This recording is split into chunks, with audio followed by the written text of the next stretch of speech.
Are you all right, young man? Hey, Lardass, how was your trip? I hear you got a big appetite, Lardass.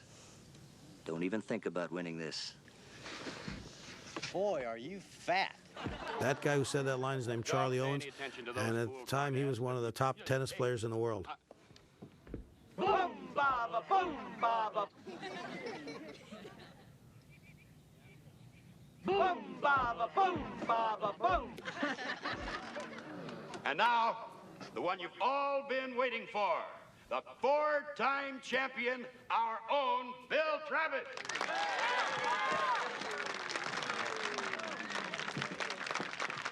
Listen, I got 10 riding on you myself, Billy boy. All right, are you ready? Hands behind your backs, gentlemen. Drum roll. Hey, Lardass, chow down, wide load. Go! At a certain point, you'll see where Lardass just is about to barf.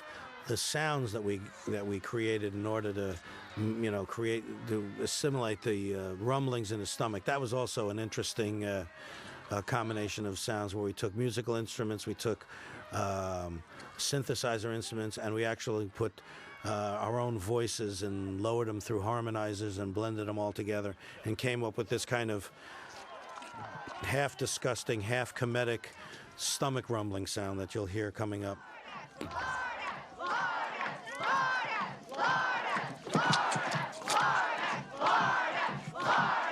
What the audience didn't know was that Lardass wasn't really interested in winning. What he wanted was revenge. And right before he was introduced, he'd gotten ready for it. This was meant to feel cartoonish, this whole sequence. So you'll notice he takes out a bottle of castor oil, and the only thing that it says on it is castor oil.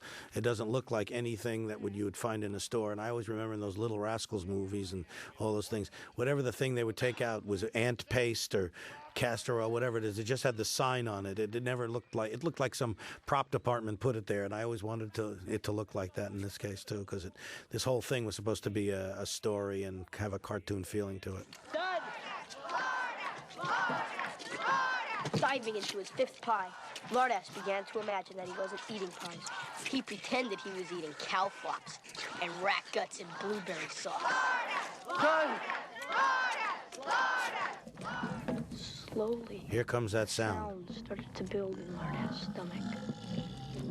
A strange and scary sound, like a log truck coming at you at 100 miles an hour.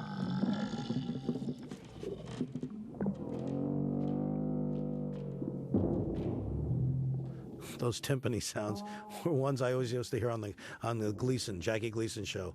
Whenever he was drunk, you'd hear these timpani sounds. Opened his mouth. And before Bill Travis knew it, he was covered with 5 pies worth of used blueberries. The women in the audience screamed. Boss man Bob Cormier took one look at Bill Travis and barfed on Principal Wiggins. Principal Wiggins barfed on the lumberjack that was sitting next to him. Mayor Grundy barfed on his wife's tits. But when the smell hit the crowd, that's when Lardass' plan really started to work. Girlfriends barfed on boyfriends. Kids barfed on their parents. A fat lady barfed in her purse. The Donnelly twins barfed on each other. And the women's auxiliary barfed all over the benevolent order of antelopes. And Lardass just sat back and enjoyed what he'd created. A complete and total barforama.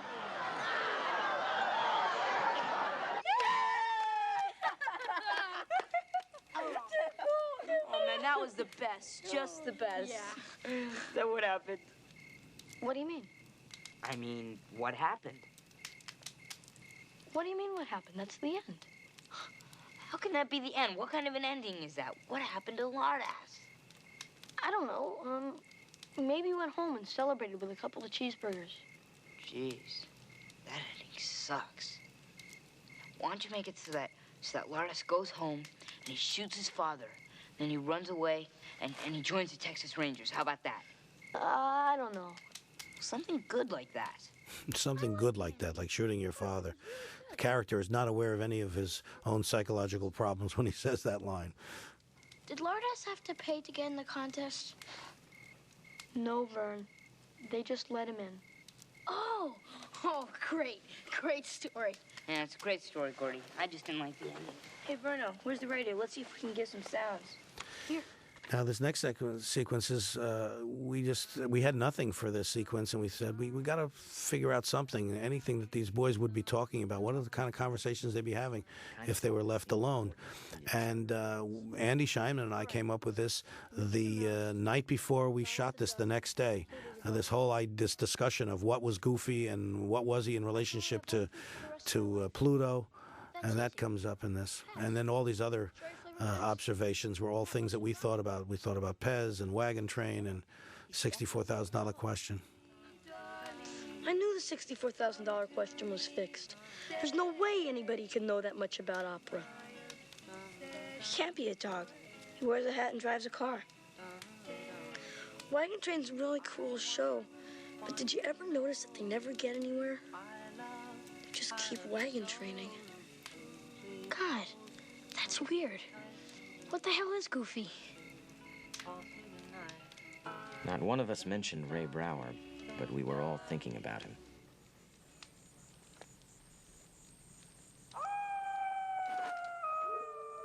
Oh my God. It's that Brower kid. His ghost out walking in the woods.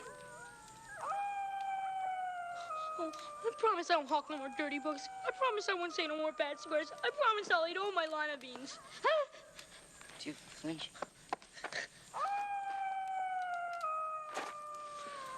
What is it, Chris?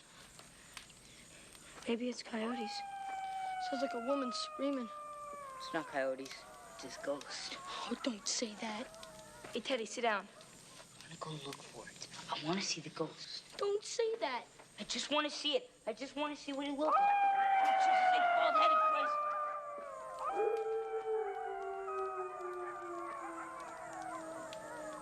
Maybe we should stand guard.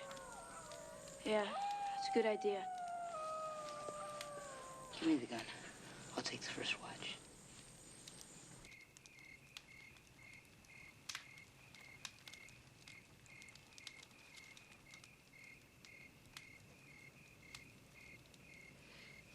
$2,300.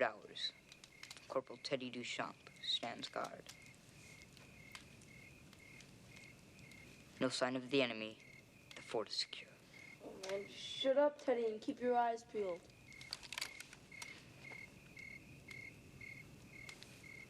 Do, do, do. Do, do, do. Teddy, cut it out. Hey, try to sleep. The dog faces rested easy in the knowledge that Corporal Teddy Duchamp was protecting all that was dear to them. Teddy.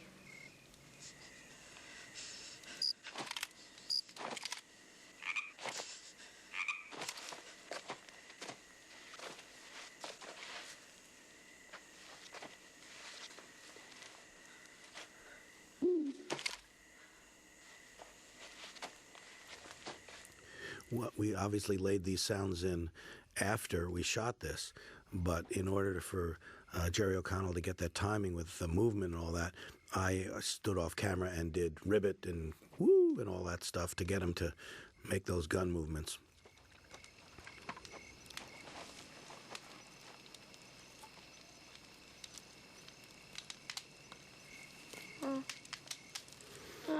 And this sequence coming up again is another dream sequence, and it again has this very overblown kind of white hot gauzy look.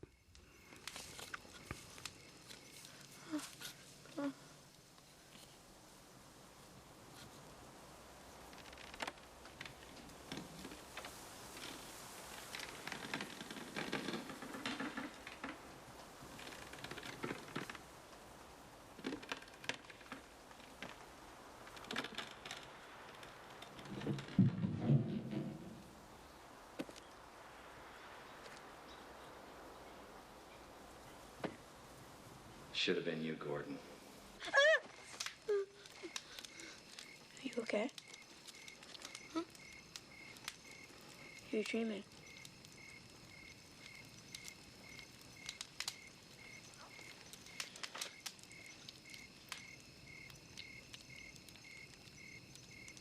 didn't cry at Denny's funeral.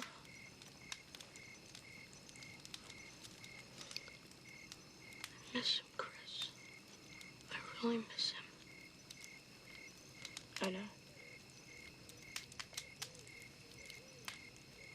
Go back to sleep.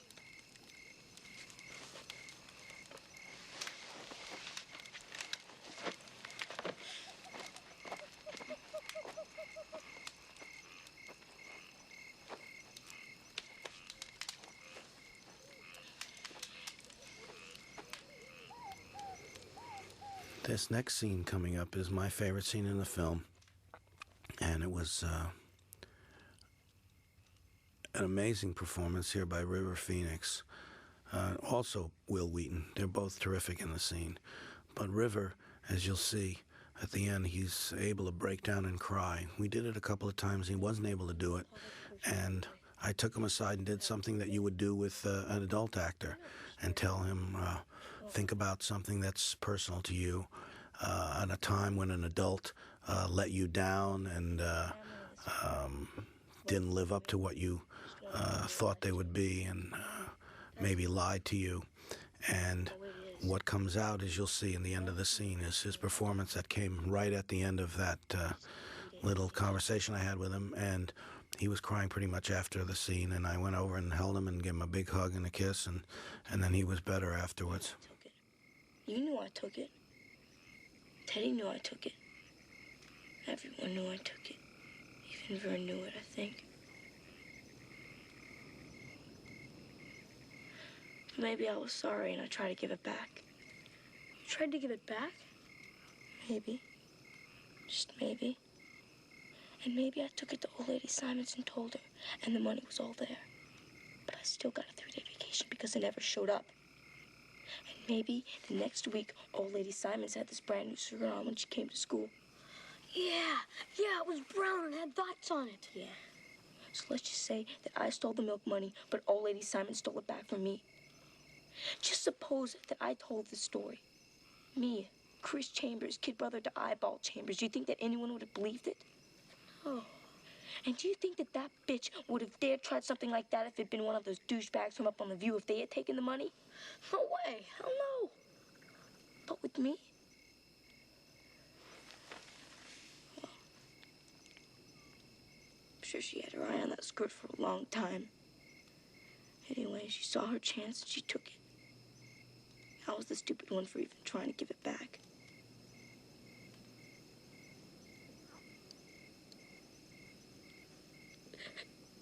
Just never thought.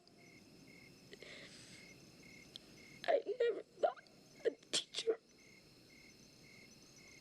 Oh, gives a fuck anyway.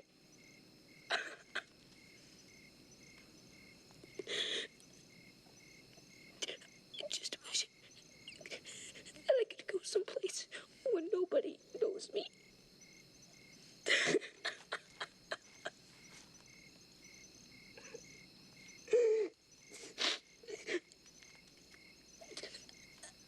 I guess I'm just a pussy, huh? Yeah.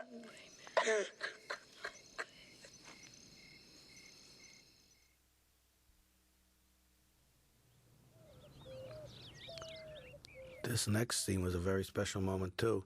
It's a very quiet and serene moment in the film, but in reality, in order to get this deer that you're about to see to do what he was supposed to do, to look up, and first there was some food on the ground where the deer is eating some food, which he put. Then to get him to jerk up like that, we had these incredible loud air horns screaming to get him to look like that, and then we had to chase him across the track. So there was a lot of people off camera screaming and running around and doing all kinds of things to create this incredibly soft, serene moment in the film. The freight woke up the other guys, and it was on the tip of my tongue to tell them about the deer. But I didn't. That was the one thing I kept to myself. I've never spoken or written of it until just now.